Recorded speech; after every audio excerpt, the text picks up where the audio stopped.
નમસ્કાર, vibes of ઇન્ડિયામાં આપનું સ્વાગત છે. અત્યારે જોઈએ તો ઇન્ડિયા ગઠબંધનની બંને પાર્ટી હોય કે પછી ભારતીય જનતા પાર્ટી લોકસભાના કારણે એકદમ ઇલેક્શન મોડમાં આવી ગઈ છે અને અત્યારે ઇલેક્શનની વાત કરીએ, ઇલેક્શન વિશે સમજવું છે. ઇન્ડિયા ગઠબંધનમાં બે પક્ષો છે, એક કોંગ્રેસ છે અને એક આમ આદમી પાર્ટી છે. બંને જોડે લડી રહી છે અને એ બંનેનું અત્યારે વર્ચસ્વ કેવું લાગી રહ્યું છે, બંને લડી રહ્યા છે અને એ જ બધું સમજવું છે.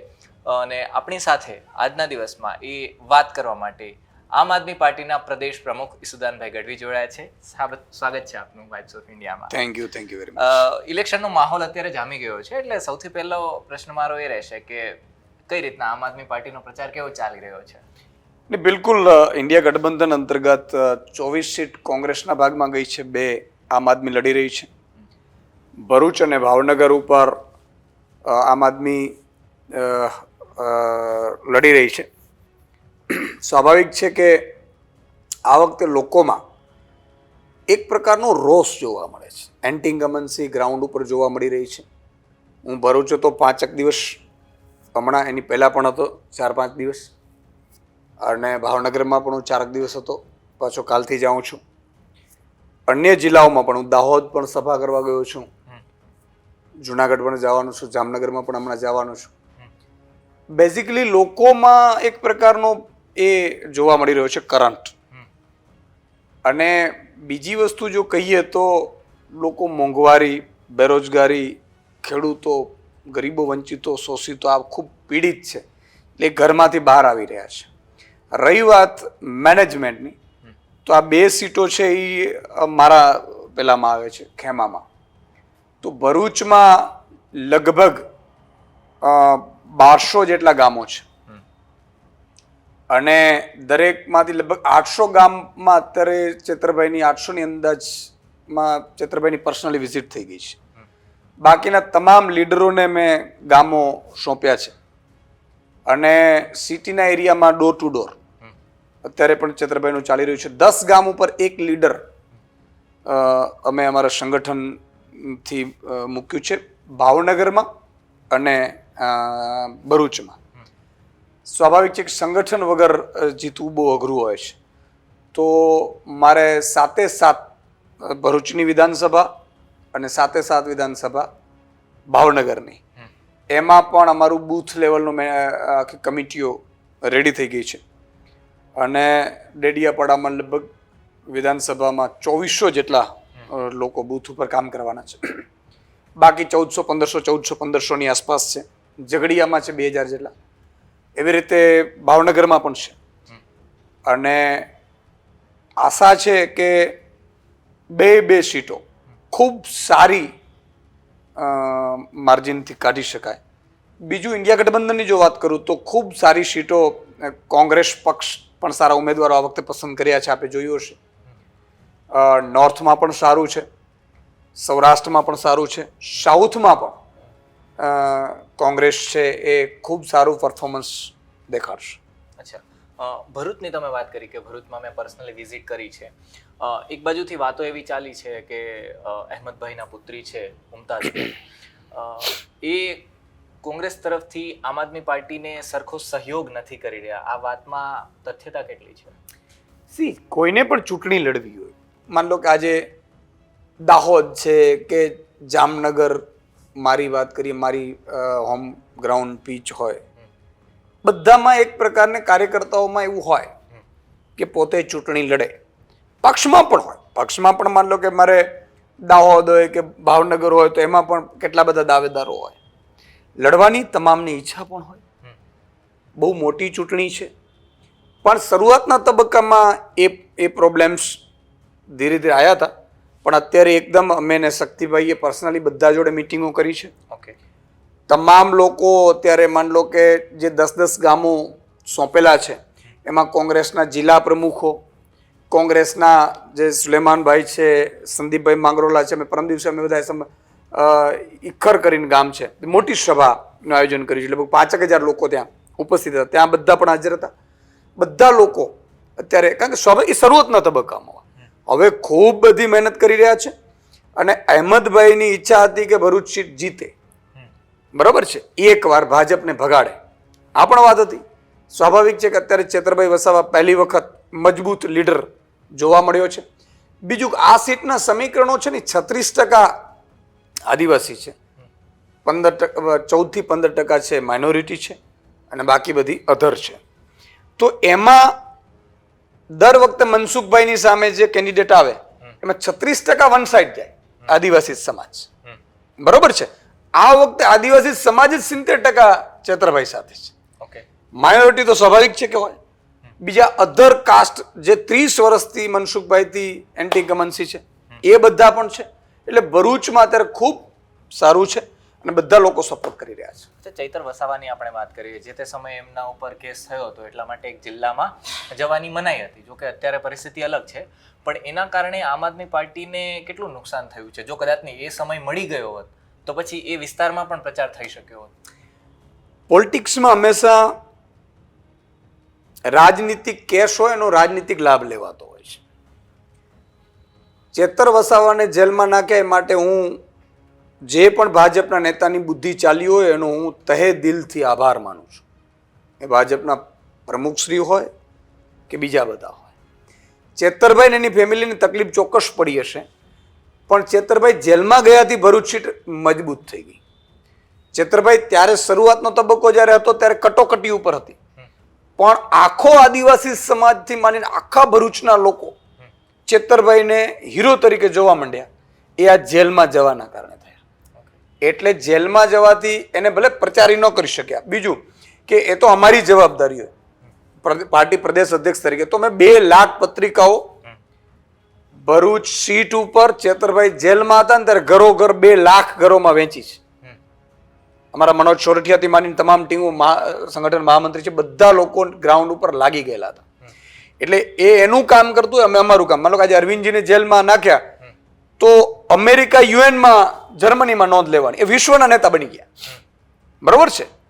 હવે આગામી સમયમાં પ્રાઇમ મિનિસ્ટરના કેન્ડિડેટ બનશે. જેલમાં ગયા ગાંધીજી તો ગાંધીજીને લોકોએ અપનાવ્યા કે ભાઈ આ તો અમારા માટે લડે છે, જેલમાં જાય છે. બરોબર છે. ભગતસિંહ આજે પણ તમારી મારી વચ્ચે જીવિત છે વિચારોથી. તો જેલ, દેશ માટે કુરબાની, આ બધું પોલિટિકલમાં આવનારા વ્યક્તિઓએ સાથે ખિસ્સામાં રાખીને ચાલવું પડે. આજે હું અહીંયા બેઠો છું, કાલે હું પણ જેલમાં આવું, કારણ કે તો સત્તા હોય તો કોઈ પણ કેસમાં નાખી શકે, પણ એનો ગેઇન છે એ પાર્ટીએ લેવાનો છે ને એમ લીધો છે.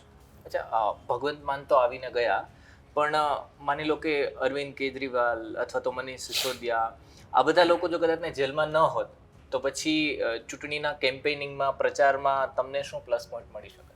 નહીં, આવતી પ્રચારમાં આવી શકે. જી જી, સ્વાભાવિક છે. અમે પ્લાનિંગ કરી રહ્યા છીએ. સંજયસિંહજી જે આવશે, ફરીથી ભગવત માન સાહેબ પણ કદાચ 2 તારીખનો અમે પ્લાનિંગ કરી રહ્યા છીએ.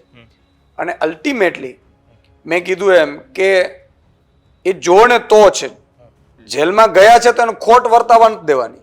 માની લો હું પોતે છું તો હું નાના ગામોમાં અત્યારે ગોપાલભાઈ, હું, પ્રવીણ રામ, કરશન બાપુથી માંડીને મેં લગભગ 20 એવા લીડરો છે જે ઝઘડિયા અને ડેડિયાપાડા ચેતરભાઈને મનાઈ હતી તો એક ગામ અમે ફેરી માંડ્યું. ઓકે. એક ગામમાં અમારી બૂથ મિટિંગો થઈ. અત્યારે ભાજપ વાળા જિલ્લા પંચાયત વાઇઝ કરે છે. મેં કીધું ને અમારે 1200 ગામ લગભગ 2 દિવસમાં પૂરા થઈ જશે. અત્યારે ચેતરભાઈ સવારે ડોર ટુ ડોર કરે છે. આજે અંકલેશ્વરમાં ડોર ટુ ડોર કાલે છે, આજે કરજણમાં હતું, હવે ભરૂચમાં થશે. એક જગ્યા અમે બાકી નહીં રાખી. પ્લાનિંગ, સ્ટ્રેટેજી એમાં આમ આદમી ક્યાંય કોઈ દિવસ કચાશ છોડતી નથી. સેમ ત્યાં છે.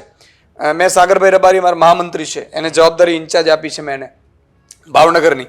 ત્યાં પણ લીડરો વિધાનસભા વાઇઝ વહેંચાઈ ગયા છે. મારો જગમાલવાડા છે મારા કાર્યકારી અધ્યક્ષ, તો એ તળાજા ઉપર છે. તો તળાજાની આખી સીટમાં 200 લોકોની ટીમ સાથે પોતે ઉતરી ગયા છે. તમામ સીટો ઉપર આવી રીતે લીડરોએ પોતે ઉતરી ગયા છે. સામે લોકલ સંગઠન, કોંગ્રેસનું સંગઠન, ક્યાંક લૂ ફોલ્સ હોય બૂથ લેવલની, તો આ તમામ વસ્તુઓ છે એ પર્ટિક્યુલરી ચાલી રહી છે. અને ત્યાં પણ ફરીથી વિધાનસભા વાઇઝ ને જિલ્લા પંચાયત વાઇઝ સીટોનો મિટિંગો ચાલુ થઈ ગઈ છે. અત્યારે ડોર ટુ ડોર પણ આમનું ચાલુ થઈ ગયું છે ઉમેશભાઈનું. એટલે એમાં હા, એટલે અમારા મતે અત્યારે સ્થિતિ જે છે એમાંથી બેસ્ટ કરવાની હોય છે અને કરીને દેખાડીશું. બિલકુલ, ભાવનગરની વાત હું કરવાનો જ હતો પણ તમે વાત કરી દીધી છે તો પછી આગલા ક્વેશ્ચન ઉપર આવીએ. ક્યાંક એક વાત એવી રીતના ચાલી હતી કે ભાઈ આમ આદમી પાર્ટીને જો કદાચ ને સુરતની સીટ મળી ગઈ હોત, કારણ કે આમ આદમી પાર્ટીનું વર્ચસ્વ છે સુરતવાળા વિસ્તારમાં અને એમની પકડ પણ છે, પણ જો એમને કદાચ ને સીટ મળી ગઈ હોત તો પછી કોંગ્રેસને આવડો ફટકો ન પડ્યો હોત. જ્યારે આ બધું જે ઘટનાક્રમ કુંભાણી કાંડ થયો એ મામલે, એના પછીની આ જે વાતો ચાલી રહી છે એના ઉપર આમ આદમી પાર્ટીના પ્રદેશ પ્રમુખ ઈસુદાન ગઢવી શું વિચારી રહ્યા છે? આમાં મારે કંઈ જનરલી વિચારવાનું નથી હોતું. અમારું ઇન્ડિયા ગઠબંધન છે, હું એમના વિશે કંઈ એક ટીકા ટિપ્પણી ન કરી શકું, પણ એટલું ચોક્કસ છે કે આ ખેલ ભાજપ કરી રહ્યું છે. સુપ્રીમ કોર્ટે ઇલેક્ટ્રોનિક બોન્ડમાં ચુકાદો આપ્યો કે આ ગેરબંધારણીય છે. જર્મનીની સુપ્રીમ કોર્ટે 2009માં ચુકાદો આપ્યો કે ઈવીએમ ગેરબંધારણીય છે. પછીથી ઈવીએમ વપરાવાના બંધ થઈ ગયા. આ લોકો સુપ્રીમ કોર્ટે ગેરબંધારણી કીધું, સુપ્રીમ કોર્ટે એમ કહી દીધું હતું ને કે ભાઈ જેટલા રૂપિયા જેણે પણ લીધા છે, 8,252 કરોડ ભાજપે લીધા, કોંગ્રેસે લીધા, આમ આદમી જેણે લીધા એ પાછા પરત કરી દો સરકારી તિજોરીમાં, તો આ કાંડ ન થાય. રૂપિયા તો બોલે ને. હવે 8,252 કરોડ છે, એક સીટ ઉપર 30 કરોડ વાપરે તોય વધે. બીજું કે આ લોકતંત્રની હત્યા છે. આજે 17,67,000 સુરતના મતદારો છે, મારા ઘણા બધા મિત્રો છે વિદેશમાંથી આવ્યા છે મતદાન કરવા માટે. હવે શું કરશે? એની લોકતંત્રની હત્યા છે. અને જો 2024માં ભૂલથી ભાજપ આવી જાય તો હવે એ લોકો 273 સીટ ઉપર આવું કરવાનું પ્લાનિંગ કરી રહ્યા છે. રૂપિયા પડ્યા છે. બીજું તમને આશ્ચર્ય થશે, જે 15 ફેબ્રુઆરીએ ઇલેક્ટ્રોનિક બોન્ડ ગેરબંધારણી ઠર્યું, એ 12 તારીખે બીજા 10,000 કરોડના ઇલેક્ટ્રોનિક બોન્ડ ભાજપ છપાવડા મૂક્યા છે. એટલે હજી 20,000 કરોડ તો પડ્યા છે બીજા. અને નાણામંત્રીએ કીધું કે ફરીથી અમે આવી જશું, એટલે જુલાઈમાં ફરીથી કાનૂન લાવશે કે આને કાયદેસર કરો. આ તો વયા જાય સંસદમાં, એટલે બીજા 30,000 કરોડ બીજા આવી જશે. 30,000 કરોડમાં તો હું પાકિસ્તાન ખરીદીને બતાવી દઉં, કુંભાણી તો શું ચીજ છે. એટલે આ ભાજપે જે ખેલ પાડ્યો છે એ ખેલ છે, રૂપિયાનો ખેલ છે.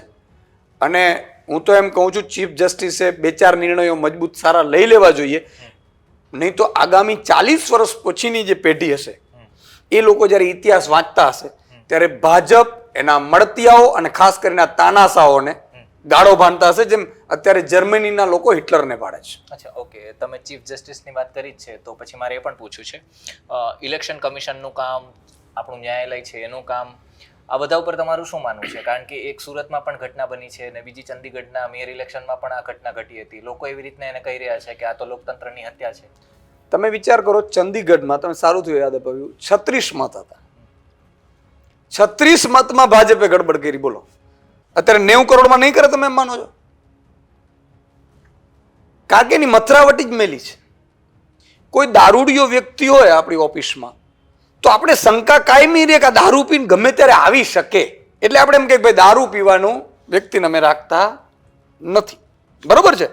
તો આ ચંદીગઢમાં આ ખેલ 36 વોટમાં કરે તો એની મથરાવટી તો મેલી થઈ ગઈ, ખબર પડી ગઈ. આ તો સુપ્રીમ કોર્ટના કારણે આમ આદમીનો મેયર બન્યો. અત્યારે દિલ્હીના મેયરની ચૂંટણી નથી થવા દીધી, તો એની મથરાવટી બંનેની મેલી છે. તો આ 90 કરોડમાં ગડબડ તો કરશે જ, આ સ્વાભાવિક છે. એટલે મારું કહેવાનું એવું છે કે આજે ચીફ જસ્ટિસને શું કામ કાઢી નાખ્યું ચૂંટણી કમિશનરની નિમણૂકોમાંથી? પપેટ જોતા હતા. એટલે પછી એક એવો કાનૂન આવશે કે કોઈ પણ બોલે એને દેશ વિરોધી તત્વ ગણીને 10 વર્ષ સુધી જેલમાં નાખી દેશે, જેમ અંગ્રેજો કારા પાણીનું કરતા હતા. અને બીજી વાત કે અંગ્રેજોએ, હું ભૂલતો નહોતો, 1604 કે 1608માં સુરતમાં થાણું સ્થાપ્યું હતું. પહેલું ખેલ સુરતમાં પડ્યું હતું. જે સુરતવાસીઓ એને મદદ અંગ્રેજોને એ વખતે વેપાર માટે કરી હતી, એના કારણે 200 વર્ષ સુધી આપણા પૂર્વજો છે એ માથા આપ્યા, ત્યારે આઝાદી મળી. ભાજપે સુરતથી ખેલ પાડ્યો. આ બીજા દેશી અંગ્રેજો છે, આમાં સમજી જાઓ. અચ્છા, ઓકે. આપણા સિનિયર પત્રકારો પણ અહીંયા છે, અમારા દીપલ ત્રિવેદી મેમ પણ છે, નંદની મેમ પણ છે, તો એ બધાને પણ શું પ્રશ્નો છે જે પ્રદેશ પ્રમુખને પૂછવા માંગે છે એ પણ આપણે સાંભળીએ. ઈસુદાનભાઈ, અત્યારે જે ક્ષત્રિયોનું જે આંદોલન ચાલી રહ્યું છે એનાથી તમને શું લાગે છે, ઇન્ડિયા બ્લોકને ગુજરાતમાં કેટલો ફાયદો થઈ શકે છે? નહીં, ક્ષત્રિય આંદોલનમાંથી ઇન્ડિયા બ્લોકને કે ઇન્ડિયા ગઠબંધનને ફાયદો લેવા વાળી વાત નથી. ક્ષત્રિય જે સંગઠન છે, ક્ષત્રિય સમાજ ઉપરની અથવા તો રાજા મહારાજો ઉપર, એમાં બધા આવી જાય. એમના ઉપર જે ભાજપના નેતાએ ટિપ્પણી કરી અને ભાજપે એને આડકતરી રીતે સપોર્ટ કર્યો, એટલે તમામ ગુજરાતમાં જે ક્ષત્રિયો છે, રાજપૂતો છે, જેમણે માથા આપ્યા છે, તમે ઇતિહાસ તપાસો તો આપણા દેશ માટે સૌથી વધુ દેશને બચાવવા માટે કોઈએ માથા આપ્યા તો એ રાજપૂતોએ આપ્યા છે, ક્ષત્રિયોએ આપ્યા છે. આપણા મંદિરો માટે ક્ષત્રિયોએ આપ્યા છે. બધી જ્ઞાતિઓ આપ્યા, પણ પહેલો કપાવામાં ક્ષત્રિયો જાય છે. આપણે રાજપૂતાણોનો તો ઇતિહાસ રહ્યો છે, બરોબર છે. એમના તમે દુહા વાંચો તો તમને ખબર પડે કે યુદ્ધમાં જાય તો એના પતિને કે પાછો પીઠ ન દેખાડતો, પીઠ ન દેજે લગાર, નહીં તો તું મારો ભાઈ હોઈશ. આ ક્ષત્રિયાણીઓની વિશે તમે ટિપ્પણી કરો છો તમારા વોટ બેંક માટે, અને ભાજપે એની ખાલી એક ટિકિટ નો કાપી શકે. તમે સાબરકાંઠા અને આમાં લોકસભામાં વડોદરામાં વિરોધ કર્યો, કાર્યકર્તા બદલી નાખી. એટલે ક્ષત્રિય સમાજ અસ્મિતાની લડાઈ છે, અને ક્ષત્રિય સમાજ જો પરિણામ નહીં દેખાડી શકે તો કાયમી માટે ભાજપ છે ક્ષત્રિય સમાજને મજાક તરીકે જોશે. એટલે ક્ષત્રિય સમાજે એટલે નક્કી કર્યું છે કે અમે અંગ્રેજો વખતે પણ જ્યારે તાનાશાહો હતા ત્યારે પણ માથા કપાવતા હતા, અને આજે પણ એ લોકો ચૂંટણી લડવા માટે નહીં, પોતાની અસ્મિતા બચાવવા માટે બહાર નીકળ્યા છે, અને નીકળશે ને પરિણામ લાવશે. સુપ્રીમ કોર્ટનો નિર્ણય આવ્યો છે આજે કે હવે જે વોટિંગ છે એ ઈવીએમથી જ થશે, અને વીવીપેટના જેટલા બી વેરિફિકેશનની જેટલી બી અરજીઓ હતી એ ફગાવી દીધી છે. તો એના પર તમારું શું કહેવું છે? હું એવું કહું છું કે લોકતંત્રની મજા એ છે કે પબ્લિક શું માને છે. હમણાં એક સર્વે આવ્યો હતો, એમાં 45% લોકોને ઈવીએમ ઉપર વિશ્વાસ નથી. ઈવીએમ સાચું છે, ઈવીએમ ખોટું છે, એમાં પડવા કરતા પબ્લિક શું માને છે, જે મત આપવા જાય છે. અને હું તો એમ કહું છું કે સુપ્રીમ કોર્ટ એવું કરી શકત, કોલ સેન્ટર બેસાડી શકત કે એક કામ કરો, આપણે 2 લાખ સેમ્પલ લઈ લઈએ ઇન્ડિયામાંથી, 2-5 લાખ 10 લાખનો ખર્ચો થાય, નહીં તો કોઈ પાર્ટીને કહે કે તમે 2 લાખ કરાવી દો. મારું કહેવાનું એ છે કે ઈવીએમ ટેકનોલોજીમાં જર્મનીથી મોટું તો કોઈ છે નહીં. જર્મની એટલું ટેકનોલોજીમાં હાયર છે, જર્મનીની ગાડીઓ આજે આપણે વાપરવી પડે છે, જાપાન છે, અમેરિકા છે, આ બધા લોકો ઈવીએમ નથી વાપરતા. જર્મનીના સુપ્રીમ કોર્ટમાં એક આગે 2 બાપ દીકરો હતા, એ ગયા અને એને કીધું કે ભાઈ આમાં ધાંધલી થઈ શકે છે, અને ચંદીગઢમાં ભાઈઓએ ધાંધલી કરી છે, હકીકત છે, સુપ્રીમ કોર્ટે સ્વીકાર્યું, સુપ્રીમ કોર્ટે જોયું છે. તો ઈવીએમમાં ન કરી કેમ શકે? ચંદ્રયાન ઉપર હું એમ કહું છું કે આપણે અહીંથી લાઈવ જોઈ શકતા હોઈએ તો ઈવીએમ ગડબડ ન થઈ શકે. અને કોઈ પણ તાનાશાહ એવું ઈચ્છે કે કાયમી પોતાની સત્તા રહે, એટલે સુપ્રીમ કોર્ટનો આ નિર્ણય છે, મને લાગે છે કે આગામી પેઢી કદાચ એવું કહેશે, ક્યાંક એને ચૂક રહી ગયો હશે એવું માની શકીએ, પણ વીવીપેટ વાળી વાત એને કરવાની જરૂર હતી. બીજું કે બેલેટમાં વાંધો શું છે, 2 દિવસ પરિણામ મોડું આવે તો આપણે ક્યાં દેશમાં મોટું થઈ જવાનું છે. એટલે પ્રજાનો વિશ્વાસ છે એ બેલેટ ઉપર છે, તો બેલેટ ઉપર કરવાની જરૂર હતી. ખેર નથી થયું એ દુઃખની વાત છે. ઈસુદાનભાઈ, આપણે સુરતની બેઠક છે ભાજપને બિનહરીફ ચૂંટાઈ ગયા, બરાબર? તો એમાં ખોટું થયાનો આપણે આક્ષેપ છે ઇન્ડિયા ગઠબંધનનો, તમારા બંનેનો, કોંગ્રેસ અને આમ આદમી પાર્ટીનો. તો એ દિશામાં આપણે કાનૂની લડત ચલાવીએ છીએ, એ કયા લેવલ ઉપર છે એ જાણવું છે. પહેલી વસ્તુ તો એ છે કે ફોર્મ રદ થવા પાત્ર હતું નહીં. એક્ઝામ્પલ આપું કે સુરતમાં 2022માં જ અમારા જ ઉમેદવાર આમ આદમી પાર્ટીના કંચન જરીવાલા, એમાં જ આ સેમ થયું હતું ને અમે ફોર્મ મંજૂર કરાવડાવ્યું હતું. આ જ સિચ્યુએશનમાં ફોર્મ મંજૂર થયું હતું. પાછળથી એણે પાછું ખેંચી લીધું, એ વાત અલગ છે, બરોબર છે. એટલે એક વસ્તુ તો એ થઈ. બીજી વસ્તુ એ થઈ કે સાઇન એણે કરી છે તો ક્યાંક તો સીસીટીવી હશે. સાઇન એમ કહે છે કે મારી નથી, તો એફિડેવિટ ખોટી છે કે સાઇન ખોટી છે, તોય પગલાં લેવાના હોય 2 પર ઉપરથી. ત્રીજી વસ્તુ કે ઈશુદાન ગઢવીને જો દારૂ કેસમાં, હું જિંદગીમાં દારૂ નથી પીતો, દારૂ કેસમાં FSLમાં જાય ને 11 દિવસે રિપોર્ટ આવે અને પછી FIR થાય, તો એટલી શું ઉતાવળથી કલેક્ટરને કે સીધું તમે વિજયનું પરપર્યું ભરમાવીને તમે વિદેશોમાં આપણી લોકશાહીની મજાક બનાવી દીધી? તમારે FSLમાં મોકલવાની જરૂર હતી સાઇનની. હાઈકોર્ટમાં પણ આ મુદ્દો જશે, ઇન્ડિયા ગઠબંધન જવાનો છે. પણ મેં કીધું એમ કે જેની જે જવાબદારી છે, કલેક્ટરને પગાર શેનો આપીએ છીએ? કલેક્ટરને આનો તો પગાર આપીએ છીએ, રિટર્નિંગ ઓફિસરને પગાર શેનો આપે? ભાજપના કે ખાતામાંથી થોડું જાય પગાર. અને આપણી આશા શું હોય, અપેક્ષા શું હોય કે ન્યુટ્રલ ચૂંટણી કમિશન છે, ન્યુટ્રલ રહે. હું તો એમ કહું છું કે ચૂંટણી કમિશન છે એ શંકાના દાયરામાં છે. ભવિષ્યમાં જ્યારે ઇતિહાસ લખાશે ત્યારે ચૂંટણી કમિશનને એમના, આપણે શેષાનને કેમ યાદ કરીએ છીએ? માણસો તો આવશે ને મરી જવાના છે. આ લોકો જે ડગલા વેડા કરે છે એને ભાવિ પેઢી માફ નહીં કરે. ભાવિ પેઢી બહુ હોશિયાર આવવાની છે અને ત્યારે કહેશે કે કોણે શું ખેલ કર્યા હતા. આ તો બધું જગજાહેર એક દિવસ તો થઈ જશે ને. એટલે હું બહુ સ્પષ્ટ માનું છું, કાનૂની લડાઈ તો લડવાની થશે ત્યારે લડશે અને ચાલુ જ છે. પણ વિજેતાનું સર્ટિફિકેટ આવી ગયું છે. કાનૂની લડાઈમાં શું થાય છે હું તો સિમ્પલ દેખાડું. એમાં પણ શંકાના દાયરામાં છે. ભૂપેન્દ્રસિંહ ચુડાસમા ખોટી રીતે જીત્યા હતા, એ સુપ્રીમ કોર્ટે હાઈકોર્ટે કહી દીધું હતું, સ્ટે આવ્યું ને આખી પૂરી ટર્મ કરી હતી. તમે શું ખેલ માંડ્યો છે તમે? આજે વિસાવદરની ચૂંટણી કેમ ન આવી ભાઈ? તમે 400ની જો વાત કરતા હો ને મોદી વેવની વાત કરતા હો તો આપવી હતી અમને આમ આદમીને. એટલે અત્યારે ક્યાંય આ લોકોએ સારાવાર રહેવા નથી દીધી.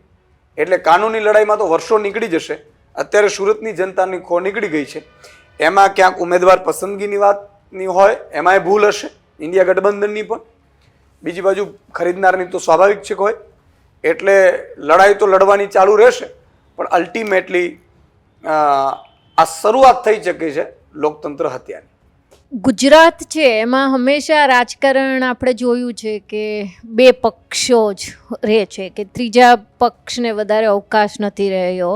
એ આપણે ચિમનભાઈ પટેલની વાત કરીએ કે શંકરસિંહ વાઘેલાની વાત કરીએ.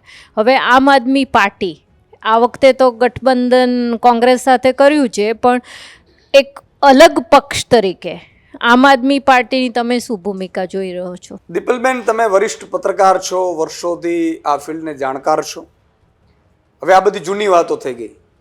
ઈશુદાન ગઢવી આમ આદમી પાર્ટીના એક કાર્યકર્તા અરવિંદ કેજરીવાલજીએ દેખાડી દીધું કે ગુજરાતમાં અમારો વજૂદ છે. ત્રીજી પાર્ટી ચાલતી નથી પણ દોડી 41 લાખ મત લઈ આવ્યા. અમે 41 લાખ ગેરંટી કાર્ડ વેચ્યા હતા અને 41 લાખ મત આવ્યા. આ વખતે 2.5 કરોડ ગેરંટી કાર્ડ વેચવા છે અને 2.5 કરોડ મત લાવવા છે. બીજું કે વાત રહી, તમે કીધું એમ કે ભાઈ લોકસભામાં પહેલી વખત ગુજરાતમાં ગઠબંધનમાં લડાય છે. આ હકીકત છે. અને 2 સીટ ઉપર આમ આદમી લડે છે, મજબૂતાઈથી લડે છે. ભલે દેશ બચાવવાની લડાઈઓ એક થવું પડે, થશું, પણ અલ્ટિમેટલી એ વાત છે કે ગુજરાતમાં જ ગુજરાતની જનતા ત્રીજો પક્ષ નથી સ્વીકારતા. આ તમે કીધું ચીમનભાઈ છે, કેશુબાપા છે, એ લોકો નારાજ થઈને પાર્ટીઓમાંથી વિખવાદ થઈને આવેલા વ્યક્તિઓ હતા. જ્યારે આમ આદમી પાર્ટી, અરવિંદ કેજરીવાલ કે ઈશુદાન ગઢવી પ્રજાના માટે જ્યારે પ્રજાએ પુકાર કર્યો કે અમને આ ત્રીજો પક્ષ જોઈએ છે, ત્યારે ઉતરેલા વ્યક્તિઓ છે. બેમાં ફરક છે. બીજું કે 14% મત અત્યાર સુધી કોઈ પાર્ટી લઈ નથી શકી. ત્રીજો 5%થી ઉપર વોટ મળે એટલે ત્યાં તમારો સ્વીકાર્ય છે એવું માની લે. કેરેલામાં ભાજપને 25 વર્ષથી 2%થી વધારે મત નથી મળતા, 5%થી નીચે મળે. બરોબર છે.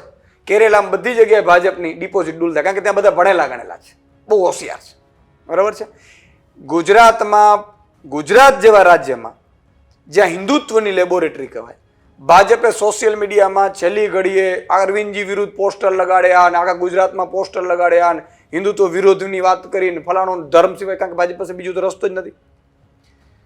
એ કર્યા બાદ પણ 41 લાખ લોક મતોએ જે છેલ્લે નંબરે હતું લગભગ ઝાડુનું બટન ઉપરથી કમળ બમણનું કચડ ઘાણ કરીને 41 લાખ લોકોએ ઝાડુ ઉપર દબાવ્યું. હવે તમે એટલા આશીર્વાદ આપો ને વિશ્વાસ રાખો કે 27માં 2.5 કરોડ લોકો ઝાડુનું બટન દબાવશે. Like as of now up to now તમે કયા ઓબ્સ્ટિકલ્સ ફેસ કરી રહ્યા છો, લાઈક તમારી સ્ટ્રેટેજીસમાં હોય કે ગમે હોય આ ઇલેક્શન કેમ્પેનમાં? એમાં 2 વસ્તુ છે.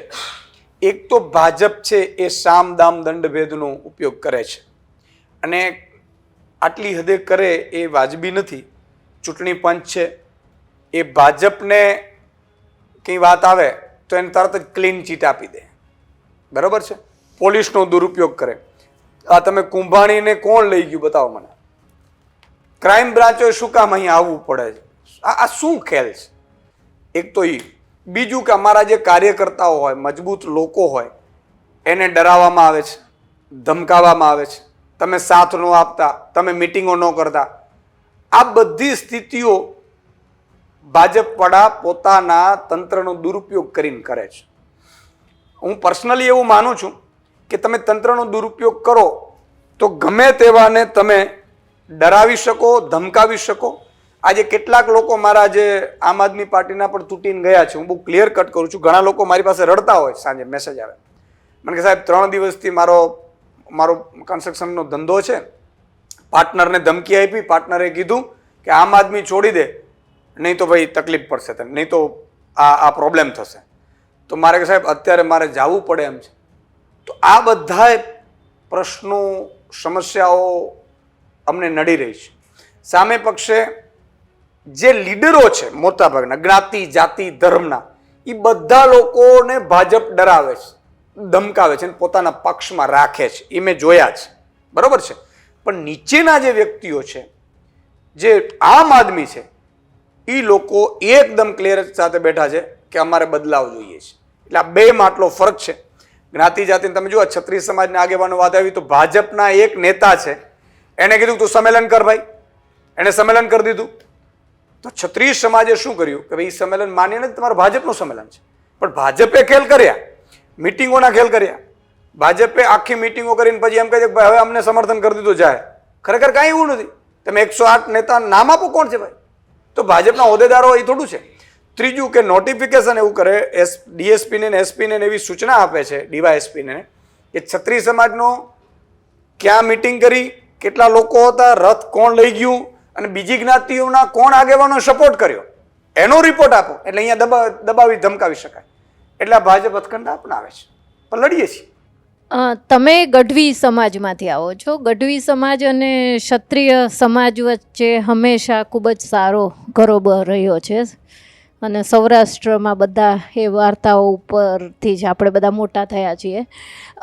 તમારી દ્રષ્ટિએ ભાજપ છે એ તો ખૂબ જ લોકો માને છે પરિપક્વ પોલિટિકલ પાર્ટી છે, તો પછી પરસોત્તમ રૂપાલાને કેમ ઉમેદવાર તરીકે રાજકોટમાંથી ના બદલ્યા? બહુ સાચી વાત કરી દીપલબેન. આમ તો ગઢવી સમાજ છે એ હંમેશા, કારણ કે રાજપૂતોમાં અમારા બહુ વર્ષોથી સંબંધો, રાજાશાહી વખતે પણ એક બાજુ દિવાનો અને એક બાજુ રાજકવિ હોય, અને ઇતિહાસમાં હોય ભૂચર મોરીનું યુદ્ધ તમને બધાને ખબર હશે.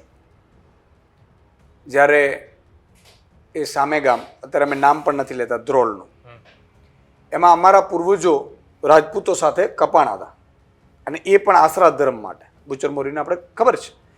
એટલે અમને ખબર છે કે રાજપૂતોએ, ક્ષત્રિયોએ આ દેશને શું શું આપ્યું છે. એ તો વાત થઈ આની.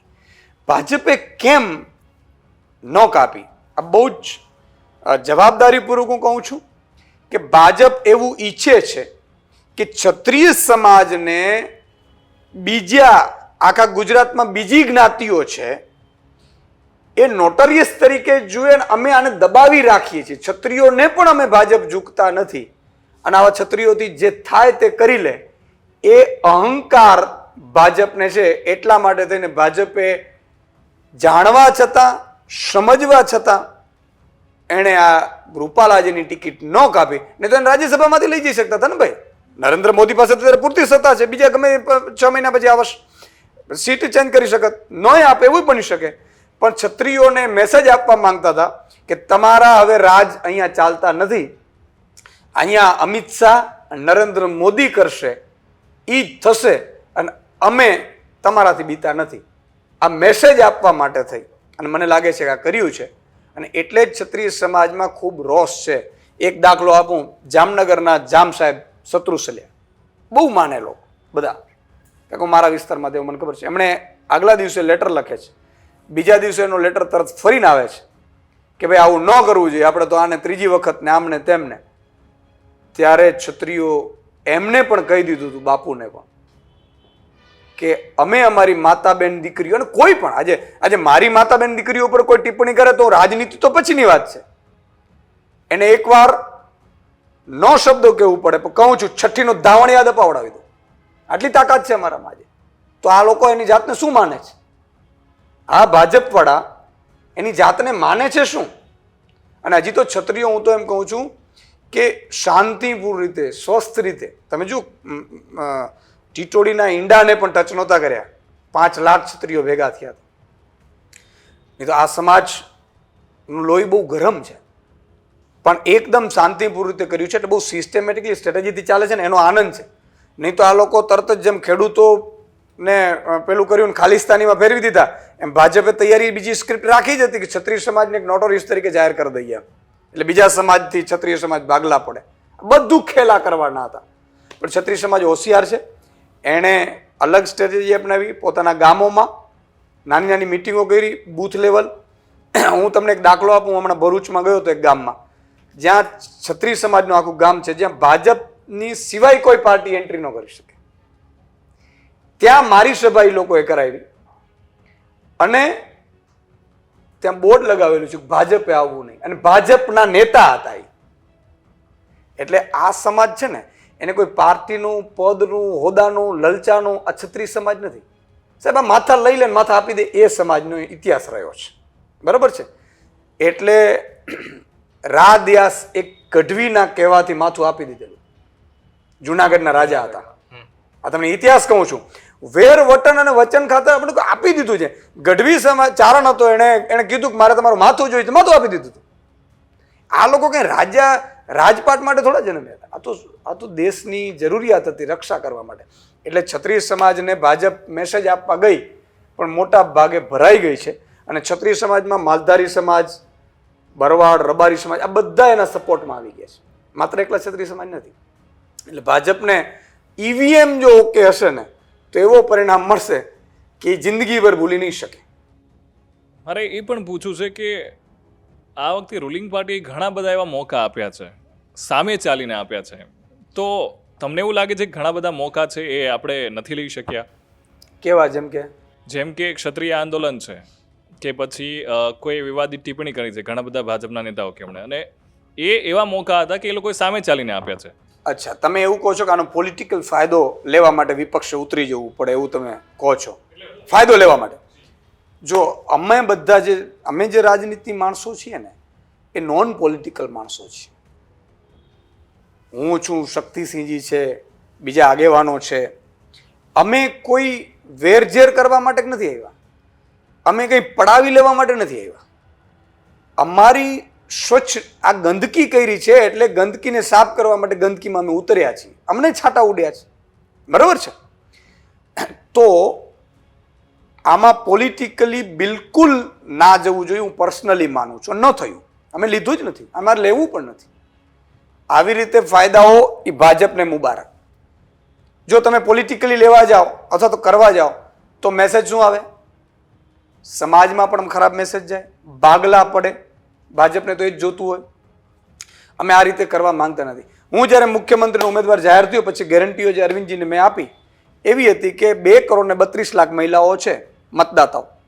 દરેક 18 વર્ષથી ઉપરની મતદાતા બહેનોને મહિને 1,000 રૂપિયા આપીશ. 3 મહિલાઓ 3,000 રૂપિયા આવે. દૂધનું બિલ ચૂકવાય છે કે ન ચૂકવાય છે, પણ છતાં બહેનોએ બિલ્ડરને છૂટ્યો તો મારો વાંક નથી કઈ. મારે એમ કોઈને કહેવાની જરૂર નથી કે બહેનો તમારો આ મંગળસૂત્ર એ આ છીનવી લેશે. કોઈ છીનવી ન શકે. કોઈ શું એના પતિઓ શું એમને બેઠા છે? તમારી મા બેન દીકરીને કોઈ મંગળસૂત્ર છીનવા આવે? કોઈ તાકાત છે કોઈની? સવાલ એ છે કે ડરાવવું, ધમકાવવું, આ રીતે રાજનીતિ કરવી નથી અમારે. આજે સત્તા આવે કે ન આવે ને કાલે ન આવે. મેં ખેડૂતોને એવું કીધું કે દેવું માફ કરીશ. એમણે બિલ્ડરોને છૂટ્યો તો મને વાંધો શું છે? કન્સ્ટ્રક્શનના ને વીજળીના ભાવ વધારી દીધા. વીજળીનું 600 યુનિટ વીજળીનું ફ્રીનું કીધું તું મેં કે 2 મહિનામાં 600 યુનિટ વીજળી બિલ આવે. તમારે 4,200 ફ્રી થાય, મફત થઈ જાય. મને ખબર હતી હું અદાણી અંબાણીમાંથી લઈ લઈશ. મને તો ખબર હતી ક્યાંથી લેવું છે. પણ અદાણી અંબાણીને ખબર પડી કે સુદાનભાઈ મારામાંથી લેશે, એટલે એણે એવું કીધું કે ના આને મત ન અપાય. તો એવું નથી. તો પ્રજાએ સ્વયંભૂ જાગૃત થાય, ક્ષત્રિય સમાજ સ્વયંભૂ જાગૃત થયો. પહેલી વસ્તુ. બીજું તમે કીધું કે બીજા મોકાઓ. કોઈ પણ આંદોલન છે, પાટીદાર અનામત આંદોલન થયું, એમાં કોંગ્રેસને જરાક એ કર્યું તો એમાંથી મેસેજ ખોટો ગયો હતો, એમાં ભાગલા પડ્યા હતા. બરોબર છે. આંદોલનો સમાજના હોય, જ્ઞાતિના હોય, ધર્મના હોય કે કર્મચારીઓના હોય, આંદોલનને આંદોલનની રીતે ચાલવા દેવાનો એનો અધિકાર છે. કારણ કે કચડશે એટલે એને ખબર પડશે કે હા આપણા નથી. ક્ષત્રિય સમાજને હવે ખબર પડી. અત્યાર સુધી ક્ષત્રિય સમાજ ભાજપનો ઝંડો લઈને ફરતા હતા બિચારા. એને આજે ખબર પડી. હરિયાણામાં એ પહેલવાન બેટીને ત્યારે ખબર પડી કે આ તો નરેન્દ્ર મોદી તો એક નંબરના ડોટ છે.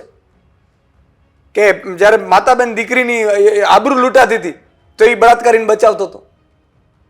લોકોને સ્વયંભૂ ખબર પડવી જોઈએ ને ત્યારે જ લોકો બદલાવ લાવશે, અને થઈ રહ્યું છે. આમાં કોઈએ પોલિટિકલી પડવું ના જોઈએ, હું પર્સનલી માનું છું. સુનીતા કેજરીવાલ આમ આદમી પાર્ટીના સ્ટાર પ્રચારક છે, તો એમના પ્રચાર કરવાથી પાર્ટીને કેટલો ફાયદો થશે? સ્વાભાવિક છે કે અરવિંદજી જેલમાં છે, અને અમારા સૌના અને જેટલા પણ આમ આદમી પાર્ટીના કાર્યકર્તાઓ પણ છે એમના સન્માનીય સુનીતાજી છે ને સિમ્પતિ ખૂબ છે.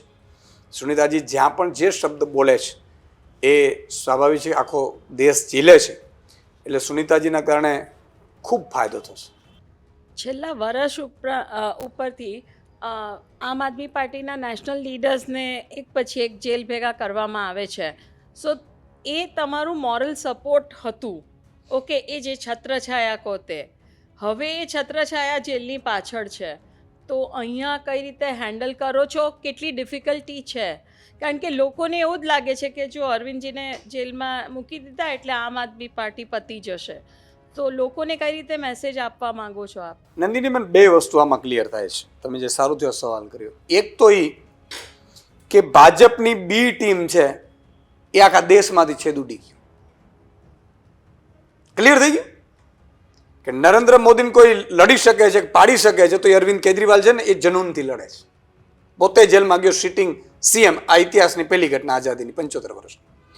બીજું કે અમે બધા અરવિંદ કેજરીવાલ છીએ, મરવા માટે આવેલા છે. જેલ તો શું ચીજ છે? આ તો હિંસા કરાય નહીં, બાકી નીકળવા ન દઈએ આ લોકોને આજે પણ. એટલે પાર્ટીમાં લોકો, વોટરો ઇમ્પોર્ટેન્ટ હોય છે. લીડરો બે આવશે, બે જશે, બે આમ થશે. અરવિંદજીના જેલમાં જવાથી ગુજરાતમાં કેટલાક બિચારા મારા ધંધે ચડી ગયા હતા કાર્યકર્તાઓ, એ સ્વયંભૂ બહાર આવીને અત્યારે ભરૂચ અને ભાવનગરમાં પહોંચી ગયા છે કે જેલનો બદલો વોટથી. આ તો જુનૂન જાગે. ભગતસિંહ એવું કીધેલું જેલમાં, તમને ખબર છે? ભગતસિંહ એવું કીધું કે તમે માફી માંગી લો. એટલે એને કીધું નહીં, હું મરીશ તો આ પ્રજાનો લોહી ઉકળશે તો આઝાદી મળશે. એટલે અરવિંદજી જેલમાં ગયા ત્યારે અરવિંદજી પાસે ઘણા ઓપ્શન હતા. ઇન્ડિયા ગઠબંધનનો ગઠબંધન તોડી નાખત તો ન જાત જેલમાં. એમણે કીધું કે નહીં, ઈશ્વર ઉપરવાળો જુએ છે, અને આજે નહીં તો કાલે કંસનો અંત આવ્યું હતું, રાવણનો અંત આવ્યું હતું. અને કંસ ને રાવણની લોકપ્રિયતા કોઈ ઓછી નહોતી નંદિનીબેન, ગજબની હતી. કંસમાં પણ એટલા બધા કંસના ચાહકો હતા, ઘણા ડરી નતા, ઘણા એને જોઈ નહોતા શકતા, આંધળું જોતા હતા એટલે હતા. એ કંસને એક નાનું બાળક 14 વર્ષનું મારી નાખ્યું અને અંત લાવી દીધું. બીજું કે ઈશ્વર ઉપર એટલો તો વિશ્વાસ છે ને કે આ શરીર છે ગમે ત્યારે ફૂટી શકે છે. કોઈ કાયમી તો અહીંયા કોઈ હનુમાનજીની જેમ બેઠો નથી રહેવાનો. કોઈને પેરાલિસિસ એટેક આવી જાય, કોઈને મગજની તકલીફ આવી જાય, અને ઘણા નેતાઓ આપણે જોયું જ છે. એટલે કાયમી કોઈ નથી હોતું. જે લોકો લડી શકશે, મજબૂતાઈથી ઊભી શકશે, એ જ આ દેશમાં રાજ કરશે ને એ જ પ્રજાનો બદલાવ લાવી શકશે. બાકી મોટી વાતો આપણે ચેમ્બરોમાંથી કરીએ એનાથી કંઈ બદલાવ ન લાવે. એના માટે જનૂન કરવું પડે ને. અરવિંદ કેજરીવાલ જેવા હજી ઘણા જેલમાં જવું પડશે, ઘણા લોકોએ જેલમાં જવું પડશે. એવું બની શકે ફરીથી અમારા લેવલના લોકો સુધી પણ જેલમાં જવું પડશે. તમે વિચાર કરો, આ પ્રજામાં અમારામાં જનૂન કેટલું છે? 10 લાખ લોકોનો છોકરાઓ હતા, પેપર ફૂટ્યું. બધાએ મારી પાસે રજૂઆત કરવા આવ્યા કે ઈશુદાનભાઈ આંદોલન કરવું જોઈએ, ફલાણું ઢીકડું. મેં મારી ટીમની મિટિંગ બોલાવી. મેં કીધું આંદોલન એવું કરવાનું છે કે ગુજરાતમાં 10 લાખ લોકોના માતા પિતા, ભાઈ બહેન અને કોઈનો દીકરો હોય તો 5 એટલે 50 લાખ લોકોને એમ દેવું જોઈએ કે ઈશુદાન ગઢવી, ગોપાલ ઇટાલિયાથી માંડીને લોકોએ આંદોલન કર્યું ભાઈ અમારા દીકરા માટે. અને 50 લાખ છે એ મત તરત ડાયવર્ટ થાય અને પછી કાયમીનો એને પેપર ફોડવાનું આપણે બંધ કરી દઈએ. તો કમલમમાં ઘેરાવ કર્યો તો ઈશુદાન ગઢવીને દારૂડિયો કીધું અને છેડતી કરી દીધી. હવે ક્યાં બહેનો એ નજીક હતી મારે તો છેડતી કરવા જાઉં? એ મોરલ ડાઉન કરવા માટે જેલમાં ગયા તો થયું શું? કંઈ ફેર નથી પડતો. કેસ ચાલે છે, ચાલશે. જ્યારે અમારી સરકાર આવશે ત્યારે જે લોકોએ કરાવ્યું છે એ જ હશે. એટલે વારા પછી વારો, મેં પછી ગારો. એટલે આમાં કંઈ આ બધી વસ્તુઓની તૈયારી રાખવાની. અને પાર્ટી ક્યારે એટલા માટે નથી પતતી કે 41 લાખ ગુજરાતમાં મત મળ્યા છે. હવે જોજો તમે 2 કરોડ મળશે. અરવિંદ કેજરીવાલજી આ કેટલા 1 મહિના ઉપર થઈ ગયો જેલમાં, કાંઈ પાર્ટી નથી, ઉલટાનું પાર્ટી મજબૂત થઈ રહી છે, મજબૂત છે, થતી જાય છે. જુઓ તમે, ભરૂચમાં મને સિમ્પથી મળી રહી છે, ઇન્ડિયા ગઠબંધનમાં દિલ્હીની 7 સીટ જીતે છે, કોંગ્રેસને 3માં ફાયદો થશે, અત્યારે લડે છે. એટલે એક જેલમાં જાય, ભગતસિંહ એક ફાંસીએ ચડી ગયા તો આખો દેશ ઊભો થઈ ગયો. એટલે આમાં તો ઉલટાનો ફાયદો થાય. અને ભાજપવાળા અંદર ખાને મારા અમુક મિત્રો હોય છે કહે છે કે અમારા નેતાઓની સૌથી મોટી ભૂલ કે એમને જે તે વખતે જેલમાં કોંગ્રેસે ન નાખ્યા એટલે એ મોટા થઈ ગયા, એટલે આ વખતે કે જેલમાં આને નાખીને અહીંયા જ પતાવી દો એવું માને છે, પણ એવું નથી થતું, ઉલટું પડશે. અને કે આ દેખાઈ રહ્યું છે, એટલે ઇન્ડિયા ગઠબંધનને ફાયદો થશે. તમે કીધું કે પાર્ટી છે મજબૂત થઈ રહી છે, પરંતુ આજે સવારે સુરતમાંથી એક સમાચાર આવ્યા કે આમ આદમી પાર્ટીના 2 નેતા છે હવે ભારતીય જનતા પાર્ટીમાં જોડાઈ જવાના છે, અલ્પેશભાઈ કથિરિયા અને ધાર્મિકભાઈ માલવિયા. આના ઉપર તમારું શું કહેવું છે? આજે સુરત તો બેઝ માનવામાં આવે છે. જો જ્યારે પાટીદાર આંદોલન થયું ત્યારે પાટીદારની દીકરીઓ ઉપર રાત્રે ઘરમાંથી કાઢીને, આપણે સીસીટીવી જોયા હતા, સ્કૂટી હોય તો એને મારે, બહાર નીકળે એટલે લાકડીઓનો વરસાદ કરાવે પોલીસ ભાજપના ઈશારે. ત્યારે અલ્પેશભાઈ જેવા યુવાનોનું લોહી ઉકળ્યું અને નક્કી કર્યું જ્યાં સુધી આ ભાજપને ખદડી ન નાખી ગુજરાતમાંથી ત્યાં સુધી અમે જપવાના નથી. પણ એ લડ્યા. પહેલી વખત આમ આદમી એને ટિકિટ આપી, પહેલી વખત. નહીં તો ભાજપ ક્યારે અમને ટિકિટ ન આપે, કોઈ પાટીદારના મોટા લીડરને ભાજપ ટિકિટ જિંદગીમાં ન આપે, બરોબર છે. અને આપે તો પછી એને સ્ટાર પ્રચારક ન બનાવે, એને કહી દે ભાઈ તારે આટલામાં જ રહેવાનું, વિરમગામથી બહાર નહીં નીકળવાનું, સૂચના હોય. એવું મેં સાંભળ્યું છે, ભાઈ મને બહુ ખબર નથી પડતી. તો આ લોકોનું લોહી ઉકળી ઉઠ્યું ને આખો મજબૂતાથી નક્કી કર્યું, લડ્યા. પણ સંઘર્ષ કાયમી કરવું ને માતાબેન દીકરીઓ માટે, એ તો કોક ભગતસિંહ કરી શકે. ભાજપમાં જોડાશે તો એ માતાબેન દીકરીઓ ચોક્કસ નારાજ થશે કે જેમના ઉપર લાઠીઓ વરસાવી છે અને જેમણે અંજળી હાથમાં પાણી લઈને સોગંદ ખાધા છે કે ભાજપને અમે ભગાડીશું. આજે હાર્દિક પટેલ આ હીરો હતો, કેમ પાટીદાર સમાજમાં ઝીરો થઈ ગયા? તમે સત્તાની સામે, અન્યાયની સામે લડશે ને એ હીરો છે. બાકી તો હું એમ કહું છું કે તમે માનસિંહ બનો તો કે હીરો નથી, મહારાણા બનવું પડે છે.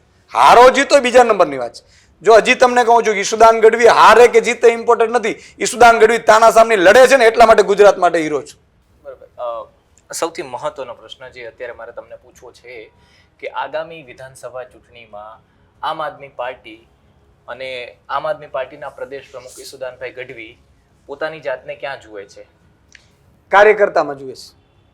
જ્યાં એક અદનો કાર્યકર્તા આમ આદમીનો સનિષ્ઠ અરવિંદ કેજરીવાલજીનો સૈનિક, અહીંયા હું પહેલે અહીંયા જ હતો, આજે પણ અહીંયા છું, અને આગામી સમયમાં અદનો કાર્યકર્તા અરવિંદ કેજરીવાલજીનો સૈનિક બનીને ગુજરાતની જનતાનો અવાજ બની. અને મારું જે સપનું છે કે ગુજરાત કેવું હોવું જોઈએ, 5 વર્ષમાં ગુજરાતમાં મોંઘવારી ઉપર કાબુ આવે. તો આવે કઈ રીતે? તો કે 4000નો વીજળી બિલ ઉદ્યોગપતિઓમાંથી લઈ લો અને આમને ફ્રી કરી દો, ખેડૂતોનો દેવો માફ કરી એક ટાઈમે, પછી એમને જમીનમાં મોરમ ભરાવી એવી લોન આપો, જમીનો આખી ફળદ્રુપ બનાવી દો, 3 ઉપજ લઈ શકે એવી વ્યવસ્થા કરી દો, જે ડેમો બનાવવાનો તે ડેમો બનાવી દો, અને ખેડૂતને ઘરેથી પૂરતો ભાવ મળી જાય એટલે એ ખેડૂત સુખી થઈ ગયો. ખેડૂત સુખી થાય એટલે મજૂર શ્રમિક સુખી થઈ ગયો, એના 400, 450, 500 રૂપિયા રોજગારી એ મળતી થઈ ગઈ. પછી કાનૂન વ્યવસ્થા એવી લાવો, ભ્રષ્ટાચાર ખતમ કરો, ઓનલાઈન સિસ્ટમ લાવો, રાશન છે એને ઘરે ઘરે પહોંચાડો, તમારે કોઈ પણ દાખલા લેવા હોય તમારે ઘરે આવીને આપી જાય. એટલે આખું સરકારી તંત્રની બાબુશાહી છે એ ખતમ કરી દો. અને એવી કાનૂન વ્યવસ્થા લાવો કે આમ આદમી પાર્ટીનો પણ નેતા ક્યાંય કરપ્શનમાં હોય તો બીજે દિવસે એ પણ જેલમાં વયો જાય, ઓટો સિસ્ટમમાં, બરાબર છે. અને એવી સિસ્ટમ મોબાઈલમાં એપ્લિકેશન લાવો કે કોઈ પણ વ્યક્તિ જાતો હોય, રોડ ખરાબ બનતો હોય એટલે મોબાઈલમાં ફોટો પાડીને મૂકે, એટલે બીજા જ દિવસે 8 દિવસમાં કલેક્ટર એનો રિપોર્ટ આપવાનો, નહીં તો કલેક્ટર સસ્પેન્ડ થઈ જાય. આ વ્યવસ્થા ઊભી કરવાનું મારું સપનું છે, એ થઈ જાય એટલે મારા માટે બહુ થઈ ગયું. બરાબર. એટલે જો આપણે વાત કરીએ ગઈ વિધાનસભા ચૂંટણીની તો 13% જેટલા મત મળ્યા છે, લાખો લોકોએ વોટ કર્યો છે, 5 વિધાનસભાના ધારાસભ્યો છે એ પણ ચૂંટાઈ અને આવ્યા છે. આગામી વિધાનસભા ચૂંટણીમાં આમ આદમી પાર્ટીને વધારે પ્લસ લીડ કેટલી મળી શકે છે? તમારો અંદાજો શું છે? એક વસ્તુ છે, દિલ્હીમાં જ્યારે શરૂઆતના અરવિંદ કેજરીવાલે આમ આદમી પાર્ટી બનાવી અને 1 વર્ષમાં ચૂંટણી આવી, એટલે પહેલા એમને મળ્યું એમને 28 સીટ મળી, 32 સીટ ભાજપને મળી છે. કોઈ એમ કહેતું કે ના ના ભાજપને આમ આદમી નો હરાવી શકે, એવું છે જ નહીં ભાઈ. દિલ્હીમાં પેલા ભાજપ જ આવી ગઈ હતી. 32 સીટ ભાજપને મળી ને 8 કોંગ્રેસને મળી હતી. 49 દિવસની આપણે ખબર છે કે મારે વધારે નથી પડવું કે સરકાર ચાલી, 49 દિવસમાં જે કામ કર્યું પછીની ચૂંટણીમાં 70 માંથી 67 આવ્યા. બિલકુલ. પંજાબમાં જાઓ, પંજાબમાં ગયા, માહોલ બનાવ્યો 2017માં એવું થયું કે આમ આદમીની સરકાર બને, ન બની, 20-22 સીટ આવી, 22 માંથી 12 ધારાસભ્યો વયા ગયા. તૂટે, આવું થાય ને ક્યારે, એટલે તૂટતા જ હોય. આ તો રૂટીન પ્રક્રિયા છે. કોઈ એમ કહેતું કે ભાઈ કેમ તૂટે છે, આમ આદમી તૂટતી નથી, મજબૂત થાય છે, કારણ કે એ ડરીને ગયા છે, નીકળી જાય છે, એટલે બીજા મજબૂત ઉભેલા વ્યક્તિઓ છે એ ટિકિટના દાવેદારને એને ટિકિટ મળવા પાત્ર છે. બરાબર છે. એટલે બીજી ચૂંટણી આવી 117 માંથી 92, એમાં 82 એકદમ ફ્રેશ, નવા, ટનાટન, જે લડી શકે, જીતી શકે, મરી શકે લોકો માટે એવા. ગુજરાતમાં પહેલી જ વખત ચૂંટણી, 41 લાખ મત, 40 સીટ, સેકન્ડ નંબર, 5 જીત્યા. હવે 41 લાખ ગેરંટી કાર્ડ વેચાણ હતા, હવે 2.5 કરોડ વેચાશે. ભારી બહુમતની, પૂર્ણ બહુમત તો આવતી જ નથી, ભારી બહુમત સાથે 2027માં આમ આદમી પાર્ટી સરકાર બનાવશે, આ નક્કી છે. અચ્છા, બરાબર. મારે એ પૂછવું છે તમને, કારણ કે આપણે જોઈએ છીએ આમ આદમી પાર્ટીની વાત કરીએ તો તમે છો એ મતલબ કે આમ આદમી પાર્ટીના પ્રદેશ પ્રમુખ તરીકે મિટિંગ્સ વગેરે કરી રહ્યા છો, જે કાર્યકર્તાઓ છે એમની સાથે સંપર્ક વધારે જે કંઈ પણ છે વધારી રહ્યા છો, આ બધું જ્યારે કરી રહ્યા છો તો પેનેન્ટ્રેશન કઈ રીતના તમે વધારી રહ્યા છો આમ આદમી પાર્ટીનું ગુજરાતમાં? જો અમારું ટાર્ગેટ છે ને 2027 છે મારું અરવિંદજીનું. એ પહેલા સ્થાનિક સ્વરાજ્યની ચૂંટણીઓ આવશે. અત્યારે અમે સંગઠન બનાવી રહ્યા છીએ, જે લોકો વોટર છે એ વોટરનો ડેટા અમારી પાસે છે 41 લાખ. એની સાથે અમે એક રીતે ટચ છીએ. કઈ રીતે છે હું કહીશ નહીં, બરાબર છે, કારણ કે અમારા સ્ટ્રેટેજીનો ભાગ છે. માણસો આવશે જશે, ફરીથી પાછા આવશે, ફરી જશે, આ બધું રહેવાનું છે. અમારા માટે જે 41 લાખ છે એમાં 1.5 કરોડ 2 કરોડ કેમ ઉમેરું કરવું એની વાત છે. એટલે અમારા 41 લાખ વોટ સાથે અમે અત્યારે સંપર્કમાં છીએ. હવે આ લોકસભા પતશે એટલે અમે કેટલીક એસેમ્બલી વાઇઝ લીડરોને સોંપીશું, 5 એસેમ્બલી, એમાં તૈયાર કરશે તાલુકા જિલ્લા પંચાયતના કેન્ડિડેટો. બરાબર છે, જે દાવેદારો છે એમાં સ્ક્રુટિની થશે. જે મહાનગરપાલિકાની ચૂંટણી આવે છે, સુરત, વડોદરા, અમદાવાદમાં તમે ચાલુ કરી દીધું, 192 લોકો છે. અત્યારથી સારા એવા મજબૂત લોકો મારી પાસે આવીને બેઠા છે બાયોડેટા આપીને કે અમારે લડવી છે, જેમને જીતની આશા દેખાય છે ને જીતી શકે એવા છે. તો આના ઉપર ફોકસ છે અને પછી સીધું 2027ની તૈયારી ચાલુ થશે. એટલે પાર્ટી છે એ એના વેમાં જ જઈ રહી છે. દરિયામાં જે મોજું ને ઓટ આવે એમ આવતી રહેશે. ક્યાંક 2 જગ્યાએ જાશે, 2 જગ્યાએ આવશે, આ બધી પ્રક્રિયાઓ ચાલશે. પણ અલ્ટિમેટલી વોટર છે એની સાથે કનેક્ટ છીએ અને હજી એમાં વધારે કેમ બની શકે એ અમારો પ્લાન છે. ઓકે.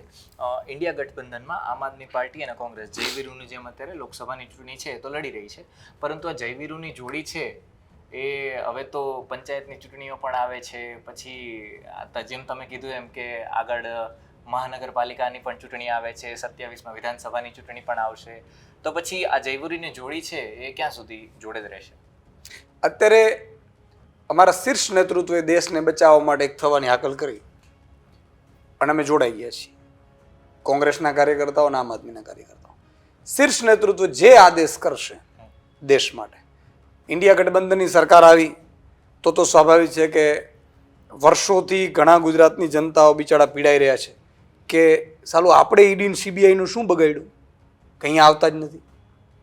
જુઓ તમે, ઈડી બેન્ડના કે સીબીઆઈ ભાઈના દર્શન જ નથી ગુજરાતને, તો ગુજરાતને દર્શન કરાવીશું. અહીંયા આવશે, ઈડીવાળા સીબીઆઈવાળા રોકાશે, સંપત્તિઓ જપ્ત થશે, આ જ સંપત્તિઓ ગુજરાતને ભારતની જનતાને મળશે, આવું થશે. પછી બીજી સ્ટ્રેટેજીઓ બનશે.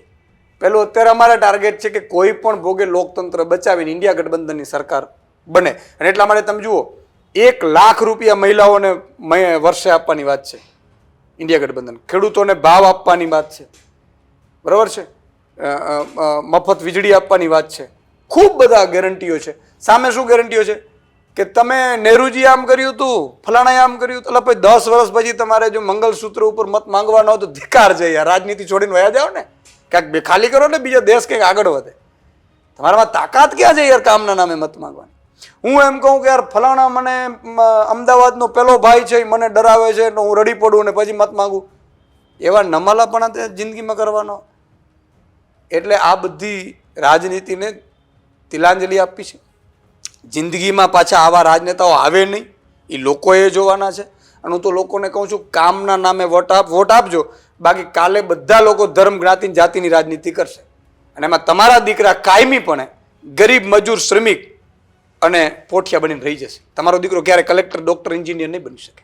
26માંથી એક તો જતી રહી, હવે 25 છે, એમાંથી 25માંથી ઇન્ડિયા ગઠબંધન છે એ કેટલી બેઠકો ઉપર અને કઈ કઈ બેઠકો ઉપર વધુ મજબૂત? અમે ભાજપ જેવા જ્યોતિષકાર નથી. તમે જુઓ પુલવામામાં ડ્રગ્સ ક્યાંથી આવ્યો, RDX, એ ભાજપ બતાવી નથી શકતી આટલા વર્ષો બાદ. પણ કેટલીની મંગળસૂત્ર ઉજળી ગયા ખબર નથી ને 400 સીટ આવશે 5 લાખની લીધી, એ આ જ્યોતિષીઓને ખબર છે. હવે ક્યાંથી જ્યોતિષશાસ્ત્ર શીખીને આવી આપણે ખબર નથી, પણ અમને એટલી ખબર છે કે જનતા જીતાડતી હોય છે ને ઇન્ડિયા ગઠબંધન ખૂબ સારો પરફોર્મ કરશે. 2004 અથવા 2009 જેવું પરિણામ અમે જોઈ રહ્યા છીએ.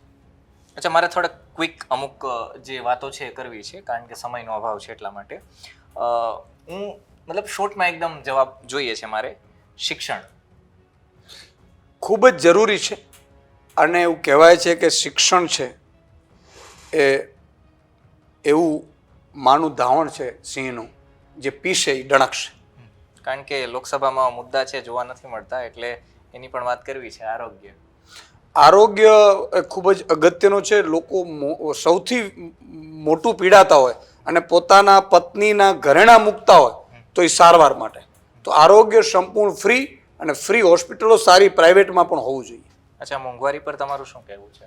મોંઘવારી છે એ ભાજપની બીજી બહેન છે. જ્યાં ભાજપ હશે ત્યાં મોંઘવારી હશે. પાક વીમો? પાક વીમો ખેડૂતોનો એક આધાર સ્તંભ છે. પ્રધાનમંત્રી ફસલ યોજના, વીમા યોજના લોકોએ બંધ કરી દીધી. પાક વીમો બંધ છે અત્યારે. 2018-19નો પાક વીમો કરોડો રૂપિયાનો બાકી પણ છે. ખેડૂતોને આપવો જોઈએ ને ફરીથી આ યોજના ચાલુ કરવી જોઈએ અને સારી રીતે આ ચાલવી જોઈએ. વધતું જતું જે ગુજરાતનું ખાનગીકરણ છે એના પર તમારું શું કહેવું છે? ભાજપ છે એ ખાનગીકરણનો, ભાજપ અને ખાનગીકરણ બે ભાઈ છે. એટલે જ્યાં ભાજપ હશે ત્યાં ખાનગીકરણ હશે.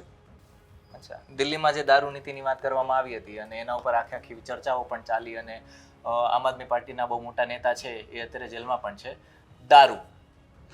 દારૂ છે જો એ નીતિ છે એ LGની મંજૂરીથી બનેલી હોય છે અને એવી જ નીતિઓ હરિયાણામાં છે, બીજા રાજ્યોમાં છે. આમાં કોઈ નવાઈ નથી. એક વસ્તુ. બીજું કે દારૂ છે એ ગુજરાતમાં દારૂબંધી છે, છતાંય ભાજપે ગિફ્ટ સિટીમાં દારૂના ચાલુ કર્યા. અને હું એમ કહું છું 10,000 કરોડથી વધારાનો ભાજપના મળતિયાઓ દારૂનો વર્ષે ધંધો કરે છે, જે ઇલીગલ છે, જે ખરાબ છે. અને દારૂ છે એ અત્યારે હોમ ડિલિવરીમાં મળી પણ રહ્યું છે. એટલે આ ખૂબ જ દુઃખદ છે. અને આગામી ભાવિ પેઢી દારૂ કરતાં વધારે, જો તમને નથી પૂછ્યું પણ કહી દઉં, જો હવે ભરડો લેશે ને તો ડ્રગ્સમાં છે.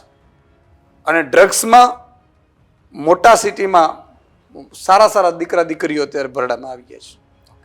થેન્ક યુ સો મચ કે તમે જોડાયા. ખૂબ ખૂબ આભાર તમારા સૌનો, વાઇબ્સ ઓફ ઇન્ડિયાનો, દીપલબેન અને આખી ટીમનો. અને હું એટલું ચોક્કસ કહીશ કે મતદાન છે એ તમને મળેલો એવો અધિકાર છે કે 5 વર્ષ સુધી તમે રાડું પાડો, ચીસું પાડો કે તમે આમ થતું નથી તેમ, તમને જ્યારે તકલીફ પડે ત્યારે એક સંકલ્પ કરો કે હું આની વિરુદ્ધ મતદાન કરીશ, સિસ્ટમની વિરુદ્ધ. તો મતદાન ચોક્કસ કરો. જે દિવસે 90% મતદાન લોકો કરશે ને તે દિવસે આ બુચ્ચસિયાઓ આ દેશમાંથી રજા લઈ લેશે. Thank you so much. Thank you.